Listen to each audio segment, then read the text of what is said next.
Hello everyone, welcome to Gyandeep classes.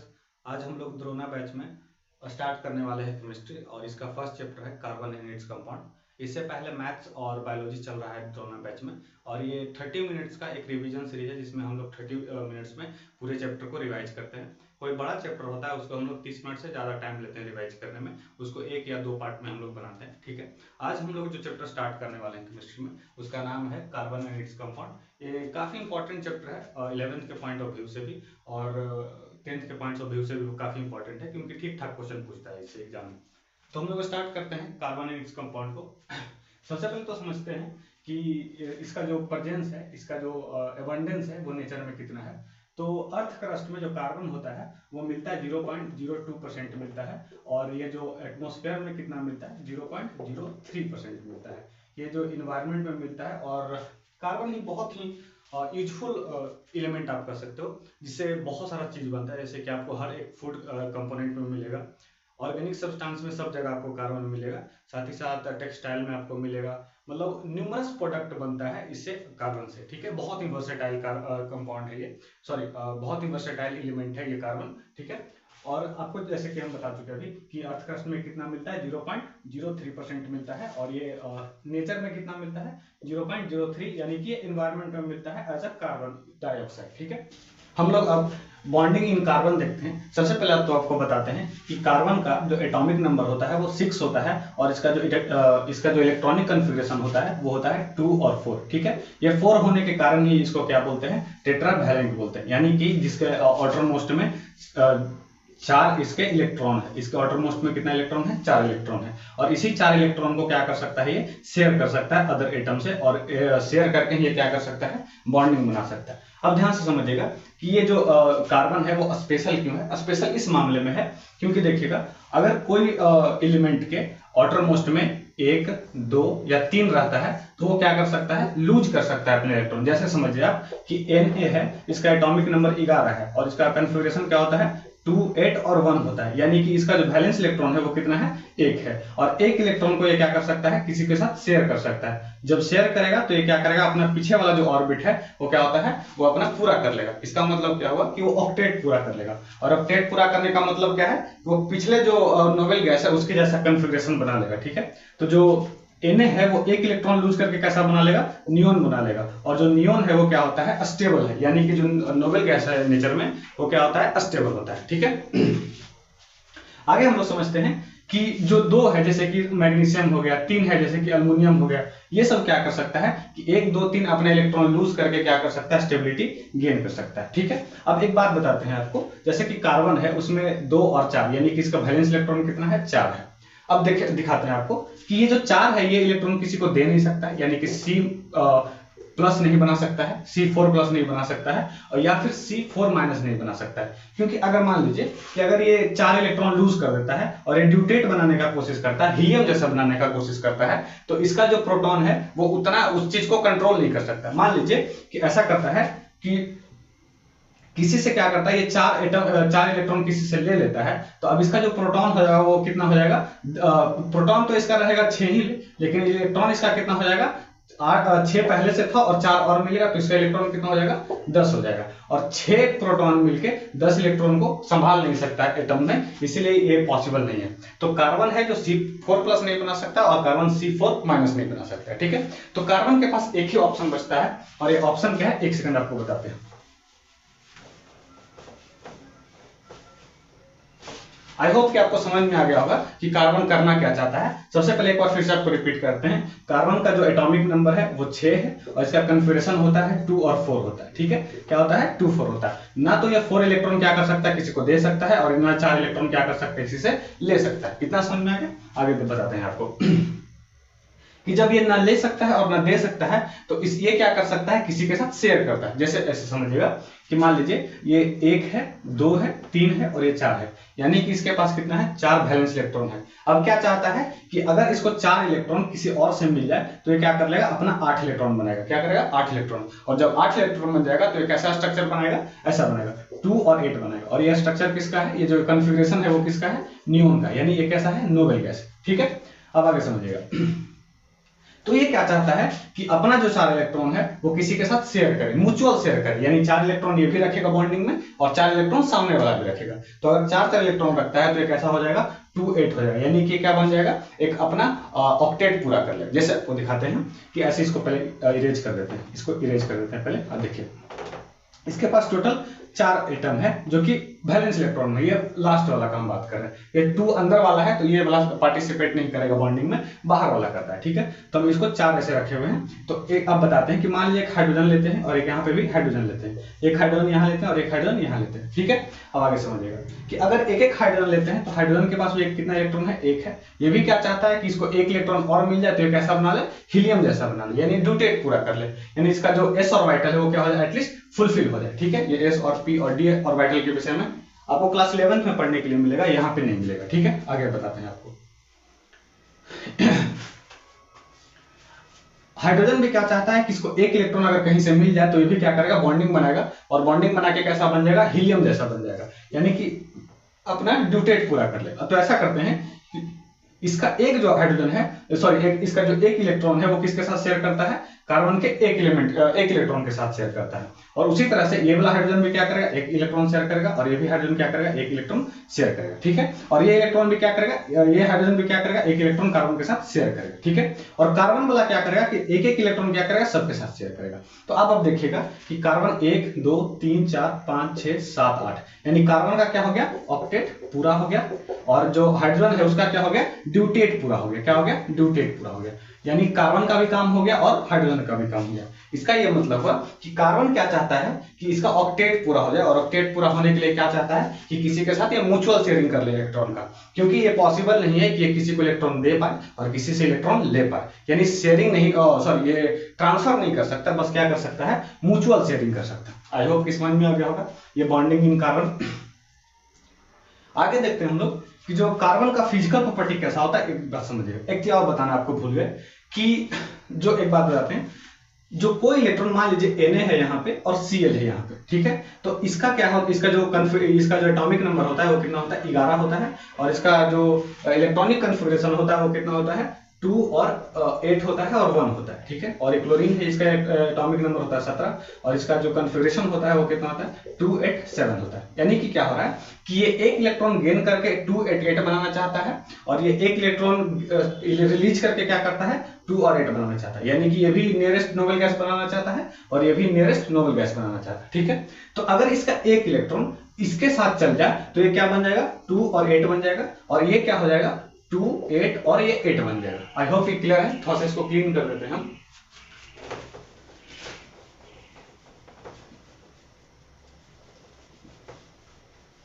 ठीक है, आगे बताते हैं आपको हम कि अगर ये 2 8 8 बना लेगा तो इसको हम लोग क्या कह रहे हैं, ये जो नियरेस्ट नोबल गैस है, यानी कि जो आर्गन है, ये क्या बना लेगा, 2 8 8, ये बन जाएगा 18, और 18 किसका एटॉमिक नंबर होता है, आर्गन का होता है, ठीक है। और ये 2 8 बना के कैसा बन जाएगा, ये नियोन बना लेगा, ठीक है। यानी कि ये भी नोबल गैस बन जाएगा और ये भी नोबल गैस जैसा बन जाएगा। नोबल गैस नहीं बनेगा, नोबल गैस जैसा कन्फिगरेशन ला देगा, जो कि एक तरह का क्या है, स्टेबिलिटी को रिप्रेजेंट करता है। आगे आपको बताते हैं, अगर इसके दोनों के बीच में 1 इलेक्ट्रॉन ये देता है और 1 इलेक्ट्रॉन रिसीव करता है तो इसके बीच में जो बॉन्डिंग बनता है, इसको हम लोग क्या बोलते हैं, इसको हम लोग बोलते हैं आयनिक बॉन्डिंग। क्या इसको बोलते हैं, आयनिक बॉन्डिंग। तो इसके बीच में क्या हो रहा है कि 1 इलेक्ट्रॉन ये दे रहा है और 1 इलेक्ट्रॉन क्या कर रहा है, ये रिसीव कर रहा है। ऐसे बॉन्डिंग को हम लोग क्या बोलते हैं, आयनिक बॉन्डिंग बोलते हैं, ठीक है। अब जो हम लोग क्या कर रहे हैं, कार्बन क्या करता है कि हाइड्रोजन के साथ क्या करेगा, एक शेयरिंग करता है। ना तो इसका जो बॉन्ड बनेगा बीच में, ना तो ये इसको दे रहा है और ना तो ये क्या कर रहा है, ये ले रहा है, यानी कि सिंपल है, ना तो इसके बीच में कोई ट्रांसफर नहीं होगा। इसके बीच में क्या होगा, म्यूचुअल शेयरिंग होगा। मान लीजिए कि इस पॉइंट और इस पॉइंट के बीच में क्या हो रहा है, बॉन्डिंग बन रहा है, तो अपना ये वाला पार्ट और ये वाला पार्ट अपना बीच में इलेक्ट्रॉन रखेगा और दोनों के बीच में क्या होगा, बॉन्डिंग बनेगा। और ऐसे बॉन्डिंग को हम लोग क्या बोलते हैं, कोवेलेंट बॉन्डिंग बोलते हैं। क्या बोलते हैं, कोवेलेंट बॉन्डिंग बोलते हैं। आई होप कि कोवेलेंट बॉन्डिंग आपको समझ में आ गया होगा। अब एक बात बताते हैं, यहाँ पे फिजिकल प्रॉपर्टी बताते हैं। जैसा कि आपको अभी बताया कि कार्बन में जो बॉन्डिंग होता है वो कैसा होता है, कोवेलेंट बॉन्डिंग होता है। ठीक है, ये जो आयनिक बॉन्ड होता है वो काफी स्ट्रांग होता है नेचर में। ठीक है, और एक क्रिस्टल जैसा स्ट्रक्चर का फॉर्मेशन करता है, यानी कि दानेदार क्रिस्टल टाइप का स्ट्रक्चर बनाता है। जैसे मान लीजिए नमक का जो दाना देखिएगा वो क्रिस्टल टाइप का होता है, चीनी का जो दाना होता है क्रिस्टल टाइप का होता है, मतलब छोटे छोटे टुकड़े टाइप का बनाता है। सिंपल उसका मतलब समझिए आप। ठीक है, और ये काफी स्ट्रांग होता है नेचर में। ये जो कोवेलेंट होता है, ठीक है, ये स्ट्रांग नहीं होता है नेचर में, क्योंकि ये जो बॉन्डिंग बन रहा है किससे बन रहा है, शेयरिंग से बन रहा है। ठीक है, आगे बताते हैं आपको ये जो physical property of carbon compound है इसका हम आपको बताते हैं कि जैसा कि आपको बताया कि ये कैसा बॉन्डिंग कर रहा है, कार्बन कोवेलेंट बॉन्डिंग कर रहा है। तो अगर कोवेलेंट बॉन्डिंग करेगा तो इसका जो प्रॉपर्टी होगा वो कैसा होगा, कमजोर होगा। इसका जो नेचर होगा वो कैसा होगा, वीक होगा। और वीक होगा तो वीक होने के कारण क्या होगा, इसका मेल्टिंग पॉइंट भी कम होगा। ये मेल्टिंग पॉइंट क्या होगा इसका, कम, और इसका बॉइलिंग पॉइंट भी क्या होगा, इसका कम होगा।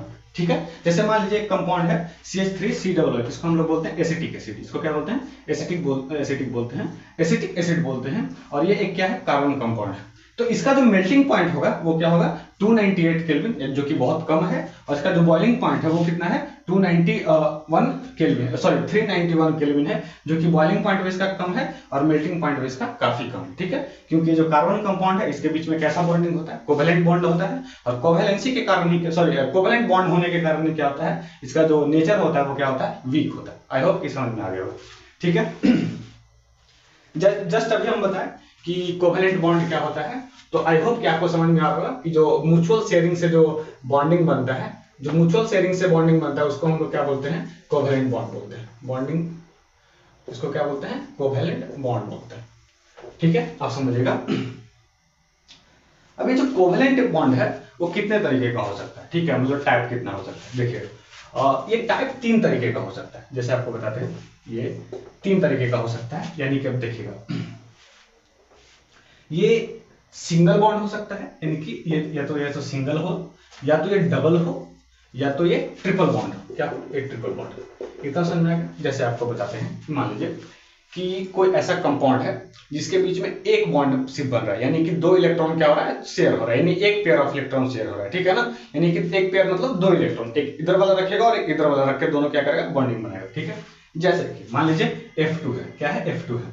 F क्या है, एक हैलोजन है, यानी कि ये क्या है, इसका जो फ्लोरीन है वो क्या होता है, एक हैलोजन ग्रुप का है। और जो हैलोजन ग्रुप होता है वो क्या करता है, एक इलेक्ट्रॉन सिर्फ शेयर करता है। तो मान लीजिए एक F ये है और एक F क्या है, एक ये है। अगर F2 बनाता है तो एक इलेक्ट्रॉन इसका और एक इलेक्ट्रॉन क्या करता है, इसका, दोनों आपस में क्या करेगा, बॉन्डिंग बनाएगा। और ऐसे बॉन्डिंग को हम लोग क्या बोलते हैं, सिंगल कोवेलेंट बॉन्ड बोलते हैं। ठीक है, जैसे समझिएगा अगर कार्बन किसी हाइड्रोजन के साथ एक बॉन्ड बनाता है तो इसको हम लोग क्या बोलते हैं, सिंगल कोवेलेंट बॉन्ड बोलते हैं। आगे आपको समझ में, ठीक है। अब इसको हम बताते हैं कि डबल कोवेलेंट बॉन्ड क्या होता है। एक सेकंड आपको बताते हैं, देखिए जैसे मान लीजिए एक कार्बन है और एक कार्बन है, ठीक है, समझ में आया। इसका जैसे ये क्या कर सकता है, 4 बॉन्ड बना सकता है। 4 बॉन्ड कैसे बना सकता है, क्योंकि इसको 4 इलेक्ट्रॉन चाहिए। 4 इलेक्ट्रॉन चाहिए किसके लिए, ऑक्टेट पूरा करने के लिए। तो ये क्या कर सकता है, 4 इलेक्ट्रॉन बना सकता है, 4 बॉन्ड बना सकता है, और ये भी 4 बॉन्ड बना सकता है, दोनों 4-4 बॉन्ड बना सकता है। तो अब आपको बताते हैं कि अगर ये इलेक्ट्रॉन इसके साथ बॉन्डिंग करे और ये इलेक्ट्रॉन क्या करे, इसके साथ बॉन्डिंग करे, तो ये देखिएगा इसके और इसके बीच में, यानी इस कार्बन और इस कार्बन के बीच में क्या हो गया, डबल बॉन्ड बन गया। यानी पहला ऊपर वाला ये बॉन्ड और दूसरा वाला ये बॉन्ड। ठीक है, तो ये डबल बॉन्ड का जो फॉर्मेशन होता है उसी को हम लोग क्या बोलते हैं, डबल कोवेलेंट बॉन्ड बोलते हैं। आई होप समझ में आ गया। यानी कि 2 पेयर ऑफ इलेक्ट्रॉन क्या होता है, ये इस बॉन्डिंग में पार्टिसिपेट करता है, 2 इलेक्ट्रॉन इसका और 2 इलेक्ट्रॉन इसका। जैसे एक और एग्जांपल लेते हैं, दिखाते हैं आपको। जैसे मान लीजिए O2 देते हैं, तो O2 जो आपस में जो बॉन्ड करता है वो किसके बीच ऐसे करता है, डबल बॉन्ड से करता है, और इसको हम लोग क्या बोलते हैं, डबल कोवेलेंट बॉन्ड बोलते हैं। आगे आपको समझ में, ठीक है। अब ट्रिपल बॉन्ड देखते हैं, ट्रिपल बॉन्ड कैसे होता है। जैसे मान लीजिए जस्ट अभी आपको बताया कि जो कार्बन है वो क्या कर सकता है, 4 बॉन्ड का फॉर्मेशन कर सकता है। कितना कर सकता है, 4 बॉन्ड का फॉर्मेशन कर सकता है। तो अगर 4 बॉन्ड का फॉर्मेशन कर सकता है, तो अगर ये वाला इलेक्ट्रॉन इसके साथ बॉन्डिंग करे, ये वाला इलेक्ट्रॉन इसके साथ बॉन्डिंग करे, और ये वाला इलेक्ट्रॉन क्या करे, इसके साथ बॉन्डिंग करे, तो इस कार्बन और इस कार्बन के बीच में कितना बॉन्डिंग हो चुका है, 3 बॉन्ड हो सकता है। ठीक है, और इसी 3 बॉन्डिंग को क्या कहते हैं हम लोग, ट्रिपल बॉन्ड कहते हैं। बाकी ये वाला जो इलेक्ट्रॉन है और ये वाला इलेक्ट्रॉन है, इसके बीच में 4 बॉन्ड नहीं बनता है। अब ये जो इलेक्ट्रॉन है किसी दूसरे एटम के साथ बाइंड करेगा। जैसे मान लीजिए ये हाइड्रोजन के साथ क्या करेगा, ये बाइंड करेगा। ठीक है, और इसको हम लोग क्या बोलते हैं, ट्रिपल कोवेलेंट बॉन्ड बोलते हैं। आई होप कि समझ में आ गया होगा अच्छे से। ठीक है, आगे देखिएगा एलोट्रोप्स ऑफ कार्बन क्या होता है। ऐसा समझ लीजिए कि कार्बन का एक ऐसा फॉर्म जिसका फिजिकल प्रॉपर्टी क्या होता है, डिफरेंट होता है, और उसका जो केमिकल प्रॉपर्टी होता है यानी कि जो उसका जो केमिस्ट्री होता है वो क्या होता है, सेम होता है। समझ में आ गया होगा आपको। जैसे मान लीजिए कि एक ग्रेफाइट है और दूसरा क्या है, डायमंड है, और तीसरा क्या है, फ्लोरीन है, ठीक है। ये तीनों क्या इलेक्ट्रोड्स है। अब ऐसा समझिएगा कि जो ग्रेफाइट का जो केमिकल प्रॉपर्टी होगा और जो डायमंड का जो केमिकल प्रॉपर्टी होगा वो क्या होगा, लगभग सिमिलर होगा, ठीक है। लेकिन इसका जो फिजिकल प्रॉपर्टी होगा और इसका जो फिजिकल प्रॉपर्टी होगा और इसका फिजिकल प्रॉपर्टी होगा, तीनों का जो फिजिकल प्रॉपर्टी होगा क्या होगा, डिफरेंट होगा। जैसे समझिएगा जो ग्रेफाइट होता है वो नेचर में उसका जो फिजिकल प्रॉपर्टी होता है वो क्या होता है, सॉफ्ट होता है।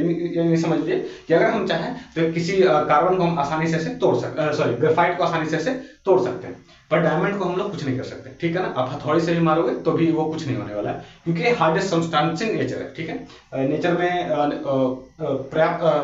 में मिलने वाला सबसे ज्यादा ये हार्डेस्ट सब्सटेंस है। फ्लोरीन का अलग फिजिकल प्रॉपर्टी होता है, ठीक है। उसके विषय में आपको ज्यादा जानने का जरूरत नहीं, ठीक है। आपको हम ये बताते हैं कि ऐसा फॉर्म ऑफ कार्बन या ऐसा फॉर्म ऑफ एलिमेंट जिसका क्या होता है, केमिकल प्रॉपर्टी क्या होता है, सेम होता है, पर इसका फिजिकल प्रॉपर्टी क्या होता है, डिफरेंट होता है। जैसे मान लीजिए कि कार्बन क्या होता है, एक तो सॉफ्ट होता है, ठीक है, और डायमंड क्या होता है, हार्ड होता है। इतना समझ में आ गया, ठीक है। जैसे ग्रेफाइट समझ लीजिएगा, ये लस्ट्रस नहीं होता है, ठीक है, लेकिन ये लस्ट्रस होता है, ठीक है। ये लस्ट्रस होता है यानी शाइनी अपीयरेंस होता है। इसका समझ लीजिए ये लाइट को भी बहुत अच्छे से रिफ्लेक्ट करता है। ये सॉफ्ट होता है, ये काफी हार्ड होता है। साथ ही साथ क्या करता है कि ये इलेक्ट्रिसिटी को काफी अच्छे से कंडक्ट करता है, यानी गुड कंडक्टर ऑफ इलेक्ट्रिसिटी होता है, और diamond bad conductor of electricity हो गया होता है। यानी समझ लीजिए कि ये सब इसका क्या है, फिजिकल प्रॉपर्टी है। फ्लोरीन के विषय में आपको बताते हैं कि एक ऐसा फॉर्म ऑफ कार्बन है जिसका जो शेप होता है वो फुटबॉल साइज का होता है। क्या होता है, फुटबॉल साइज का होता है, यानी आपस में 5 बॉन्ड बनाता है ये कार्बन, और इस तरह से ऐसे जुड़ा हुआ होता है, ठीक है। आई होप कि आपको समझ में आ रहा होगा कि हम क्या बोलना चाह रहे हैं। ये ऐसे करके क्या करता है, एक फुटबॉल लाइक स्ट्रक्चर बनाता है। ऐसे क्या करता है, फुटबॉल लाइक स्ट्रक्चर बनाता है। और इसका एक यूएस के साइंटिस्ट थे जिनका नाम था बकमिंस्टर फ्लोरीन, उन्हीं के नाम पे इसका नाम रखा गया फ्लोरीन, क्योंकि सबसे पहले ये फुटबॉल लाइक जो स्ट्रक्चर है वो वही यूएस के साइंटिस्ट बकमिंस्टर फ्लोरीन बनाए थे। आई होप कि इलेक्ट्रॉन्स ऑफ कार्बन आपको समझ में आ गया होगा कि हम कहना क्या चाहते हैं। ऐसा फॉर्म ऑफ कार्बन या ऐसा फॉर्म ऑफ एलिमेंट जिसका फिजिकल प्रॉपर्टी क्या हो, डिफरेंट हो, और इसका जो केमिकल प्रॉपर्टी हो वो क्या हो, सेम हो, यानी केमिस्ट्री लगभग सेम होता है। इसका जो फिजिकल प्रॉपर्टी क्या होता है, अलग होता है, ठीक है। ये जो टॉपिक है ये बहुत खास टॉपिक है, ठीक है, यानी प्रॉपर्टी ऑफ कार्बन, कि कार्बन का प्रॉपर्टी क्या क्या होता है, ठीक है ना। ये नेचर में इतना खास क्यों होता है इसका हम आपको बताते हैं, ठीक है। एक सेकंड,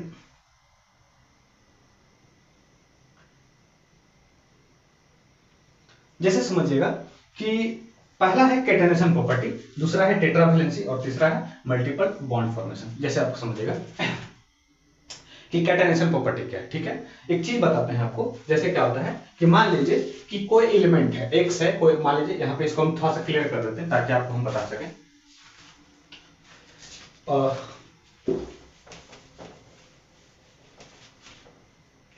मान लीजिए कि कोई कंपाउंड है, कोई एक एलिमेंट है, ठीक है, सॉरी माफ कीजिएगा, कोई एलिमेंट है जो क्या करता है कि आपस में क्या कर सकता है, बॉन्ड बना सकता है, ठीक है। जैसे मान लीजिए कि अभी आपको बताया कि जो F है वो F के साथ क्या कर सकता है, बॉन्डिंग कर सकता है, पर इसका कोई लिमिटेशन होता है कि 1 2 3 उससे ज्यादा नहीं बना सकता है, क्योंकि इसका जो कैटेनेशन प्रॉपर्टी है शो नहीं करता है। यानी कि जो फ्लोरीन और फ्लोरीन आपस में जुड़ के एक बहुत लंबा चेन नहीं बना सकता है, पर इसके जो कार्बन होता है इसमें क्या होता है, एक्सेप्शन होता है। सिलिकॉन भी एक एक्सेप्शन होता है, पर उसका जो ये चेन होता है वो लगभग 7-8 कार्बन के आसपास तक चलता है, उसके बाद फिर वो ज्यादा नहीं जोड़ सकता है। पर जो कार्बन है, ये जो कार्बन है वो आपस में कितना लंबा भी चेन बना सकता है, इसका कोई लिमिटेशन नहीं है। यानी कि कार्बन में आपस में जुड़ के क्या कर सकता है, बहुत ही लंबा चेन कॉम्प्लेक्स बना सकता है, और इसको हम लोग क्या बोलते हैं, कैटेनेशन प्रॉपर्टी बोलते हैं। और इसी प्रॉपर्टी के कारण क्या कर सकता है, ये जो कार्बन है वो मिलियंस ऑफ कंपाउंड बना सकता है, ठीक है। अगर हम इस कार्बन का जो पोजीशन है वो चेंज कर देते हैं तो ये पूरा प्रॉपर्टी ही चेंज हो जाएगा, ये कंपाउंड ही चेंज होगा। जैसे आप मान लीजिए कि ये जो इसमें 1 2 3 4 5 जुड़ा हुआ है कार्बन, तो इसको क्या बोल सकते हैं, पेंटेन बोल सकते हैं। इसको क्या बोल सकते हैं, पेंटेन बोल सकते हैं। पर ये क्या करते हैं, यहाँ पे हम एक कार्बन को हटा के हम यहाँ पे लगा देते हैं, तो ये अलग कार्बन हो गया। क्या हो गया, अलग कार्बन हो गया। ये 2 मिथाइल पेंटेन हो गया, तो ये अलग कंपाउंड हो गया, ठीक है। आई होप कि आपको समझ में आ रहा होगा, ठीक है। तो कार्बन क्या करता है, आपस में जब बॉन्डिंग करता है कार्बन कार्बन का, तो इसको हम लोग क्या बोलते हैं, कैटेनेशन प्रॉपर्टी बोलते हैं, ठीक है। आगे देखिएगा टेट्रा वैलेंसी क्या होता है। जैसा कि आपको अभी बताया हम कि कार्बन क्या कर सकता है कि 4 बॉन्ड का फॉर्मेशन करता है। कितने बॉन्ड का फॉर्मेशन करता है? 4 बॉन्ड का फॉर्मेशन करता है, और इसी को हम लोग बोलते हैं टेट्रा वैलेंसी। समझ में आया? यानी कि टेट्रा मतलब 4 होता है और वैलेंसी मतलब ये 4 वैलेंट इलेक्ट्रॉन को अपने पास रखता है और इसीलिए 4 को वैलेंसी शो कर सकता है, यानी 4 इलेक्ट्रॉन के साथ क्या कर सकता है? बॉन्ड का फॉर्मेशन कर सकता है। अब समझिएगा टेट्रा वैलेंसी खास क्यों है। क्योंकि एक चीज बताते हैं आपको कि मान लीजिए कि जो Na था और जो Cl था, ठीक है, ये आपस में क्या कर रहा था? इलेक्ट्रॉन का ट्रांसफर कर रहा था। क्या कर रहा था? ट्रांसफर कर रहा था। अपना इलेक्ट्रॉन एक दूसरे को देके क्या कर रहा था कि बॉन्ड का फॉर्मेशन कर रहा था, ठीक है। उसका कोई लिमिटेशंस होता है, ठीक है। पर जो टेट्रा वैलेंसी होता है, ये जो कार्बन होता है ना, ये एक खास इसलिए होता है क्योंकि टेट्रा वैलेंसी शो करता है। और टेट्रा वैलेंसी का मतलब क्या होता है कि 4 ये बॉन्ड बना सकता है, और 4 बॉन्ड बनाने के कारण ये क्या कर सकता है? ये बहुत ही फ्लेक्सिबल होता है, ठीक है। क्या होता है? ये फ्लेक्सिबल होता है, लगभग सबके साथ ये बॉन्ड बना लेता है। और बॉन्ड जैसे क्या होता है, एक चीज बताते हैं आपको कि मान लीजिए 4 बॉन्ड बना रहा है, ठीक है, तो ये ना तो इलेक्ट्रॉन दे सकता है किसी को, ना तो इलेक्ट्रॉन ले सकता है, बस ये म्यूचुअल शेयरिंग कर सकता है। तो म्यूचुअल शेयरिंग करने के कारण ही क्या करता है? ये बहुत सारा कंपाउंड का फॉर्मेशन कर सकता है। आई होप कि समझ में आ गया होगा टेट्रा वैलेंसी क्या कहना चाहते हैं। कैटेनेशन प्रॉपर्टी समझ में आ गया होगा और टेट्रा वैलेंसी समझ में आ गया होगा। अब मल्टीपल बॉन्ड फॉर्मेशन आपको बताते हैं। जैसे कि आपको बताया अभी कि जो कोवैलेंट का 3 तरह का बॉन्ड बना सकता है, सिंगल बॉन्ड, डबल बॉन्ड और ट्रिपल बॉन्ड बना सकता है। तो हम यही कहना चाहते हैं कि जो कार्बन है वो मल्टीपल बॉन्ड का फॉर्मेशन कर सकता है आपस में ही, यानी कार्बन कार्बन का सिंगल बॉन्ड भी बना सकता है, कार्बन कार्बन का डबल बॉन्ड भी बना सकता है, और कार्बन कार्बन का ट्रिपल बॉन्ड भी बना सकता है, ठीक है। यहाँ पे नहीं दिख रहा होगा तो हम यहाँ पे कर सकते हैं कार्बन कार्बन का सिंगल बॉन्ड, कार्बन कार्बन का डबल बॉन्ड और कार्बन कार्बन का ट्रिपल बॉन्ड। ये मल्टीपल बॉन्ड फॉर्मेशन कर सकता है आपस में ही, और इसी कारण क्या कर सकता है? ये अलग अलग तरह का ढेर सारा कंपाउंड बना सकता है। आई होप कि आपको समझ में आ गया होगा, ठीक है। अब हम लोग अगले टॉपिक की तरफ मूव करते हैं, जिसका नाम क्या है? हाइड्रोकार्बन। जैसा कि इसके नाम से ही पता चल रहा है कि हाइड्रो प्लस कार्बन, यानी कि एक ऐसा कंपाउंड जो हाइड्रोजन प्लस कार्बन, सॉरी, जो कार्बन प्लस हाइड्रोजन से मिलकर बना हुआ हो। जैसे कि मान लीजिए CH4, ठीक है, इसको हम लोग क्या बोलते हैं? मीथेन बोलते हैं। तो एक तरह का ये क्या है? एक कार्बन, हाइड्रोकार्बन क्या है? कैसा कंपाउंड है ये? हाइड्रोकार्बन है। क्यों हाइड्रोकार्बन इसको बोलते हैं? क्योंकि कार्बन और हाइड्रोजन से मिलकर बना हुआ है, तो इसको हम लोग क्या बोलते हैं? हाइड्रोकार्बन बोलते हैं। आई होप कि समझ में आ गया होगा। बहुत ही सिंपल इसका मतलब है कि हाइड्रोजन और कार्बन से मिलकर बनने वाला जो कंपाउंड होता है उसको हम लोग क्या बोलते हैं? हाइड्रोकार्बन बोलते हैं, ठीक है। अब देखिएगा जो हाइड्रोकार्बन होता है वो क्या होता है? 2 तरीके का होता है। क्या होता है? 2 तरीके का होता है। पहला तो होता है सैचुरेटेड और दूसरा क्या होता है? अनसैचुरेटेड, ठीक है। यानी समझिएगा कि ऐसा हाइड्रोकार्बन, समझ में आ रहा है, जिसके बीच में क्या होता है? सिंगल बॉन्ड होता है। क्या होता है? सिंगल बॉन्ड होता है। उसको हम लोग क्या बोलते हैं? सैचुरेटेड बोलते हैं। जैसे मान लीजिए कि कार्बन है और कार्बन है, इसके बीच में क्या है? हाइड्रोजन है, हाइड्रोजन है, हाइड्रोजन, ये हाइड्रोजन और ये हाइड्रोजन और ये भी एक हाइड्रोजन, ठीक है।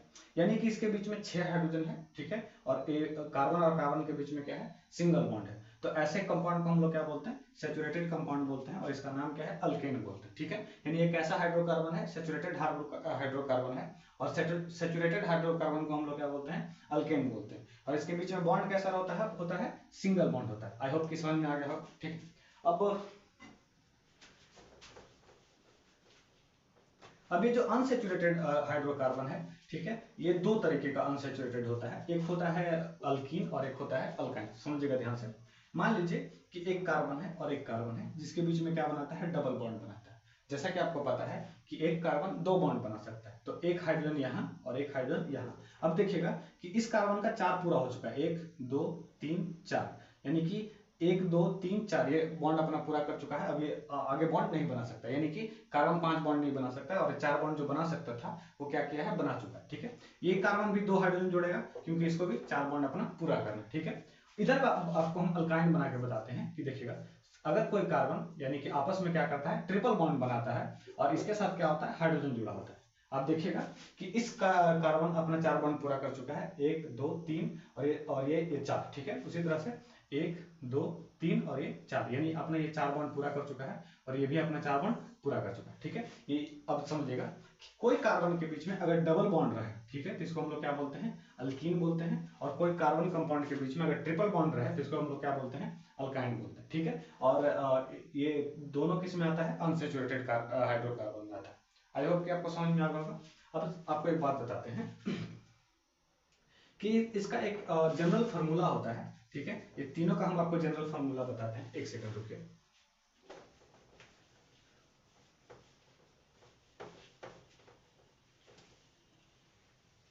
जैसे समझिएगा जनरल फॉर्मूला क्या होता है, जैसे आपको बताएं कि अगर अल्केन है उसके बाद बीच में क्या होता है, सिंगल बॉन्ड बनाता है। तो मान लीजिए ये 2 कार्बन है, क्या है, ये 2 कार्बन है और ये भी क्या है, 2 कार्बन है। तो अब ये सिंगल इसके बॉन्ड में इसके बीच में अगर सिंगल बॉन्ड है तो एक हाइड्रोजन यहाँ से, एक हाइड्रोजन यहाँ से, एक हाइड्रोजन यहाँ से, एक हाइड्रोजन यहाँ से, एक यहाँ से और एक यहाँ से।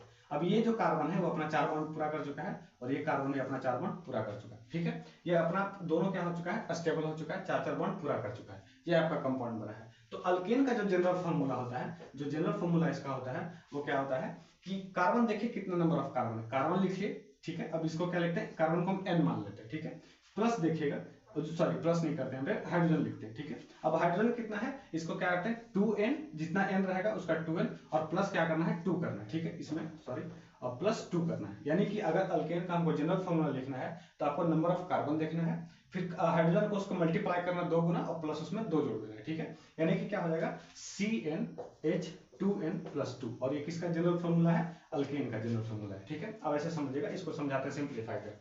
ठीक है, जैसे मान लीजिए कि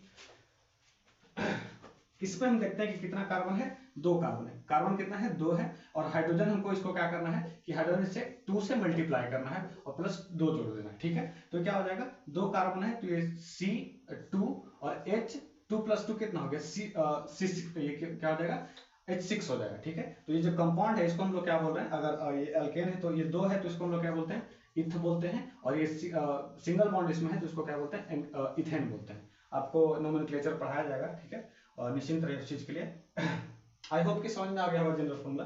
अल्केन का इस फॉर्मूले के थ्रू एक और चीज आपको निकाल के दिखाते हैं। जैसे देखिएगा कि मान लीजिए कि कोई कार्बन है, कार्बन को वैल्यू दिया हुआ है 3 दिया हुआ, कितना दिया हुआ, C = 3 दिया हुआ। ठीक है ना, और हमको अल्केन का जनरल फॉर्मूला निकालना है और जनरल फॉर्मूला के थ्रू हमको क्या करना है, इसमें हाइड्रोजन और निकालना है, यानी कि सिंपली बोले तो इसको पूरा ड्रॉ करना है स्ट्रक्चर को।